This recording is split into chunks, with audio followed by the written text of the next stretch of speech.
you the news from across Sri Lanka and around the world. Live from the News First Center in Colombo.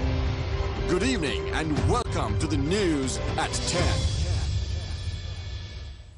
அனைவருக்கும் வணக்கம். நீங்கள் இணைந்திருப்பது news ஃபர்ஸ்டின் 10 மணி பிரதான செய்திகளுடன். தொழிலாளர் ஒத்துழைப்பு சங்கத்தினர் இன்று கண்டியில் ஊடக சந்திப்பை ஏற்பாடு செய்திருந்தனர்.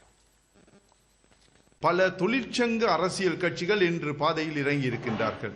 இந்த சம்பளத்தை ஒரு காரணமாக எடுத்துக்கொண்டு, இந்த சம்பளத்தை ஒரு கருவியாக எடுத்துக்கொண்டு இந்த மக்களை மீண்டும் அரசியல் ரீதியாக அனாதைகள் ஆக்குவதற்கான வேலை திட்டங்களை செய்து கொண்டிருக்கின்றார்கள். இதன் மூலம் மலையக மக்கள் மீண்டும் அரசியல் அனாதைகளாக ஆக்கப்படுவார்கள். இப்பொழுது 1700 ரூபாய் சம்பளம் கோரிக்கையாக விடப்பட்டுக் கொண்டிருக்கின்றது. சில இடதுசாரி கட்சிகள் 2000 ரூபாவை கேட்டுக்கொண்டிருக்கின்றார்கள்.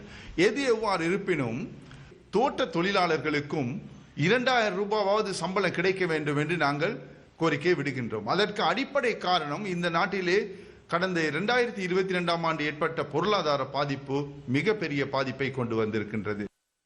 இத்துடன் நியூஸ் ஃபர்ஸ்டின் 10 மணி பிரதான செய்தி அறிக்கை நிறைவுக்கு வருகின்றது. வணக்கம்.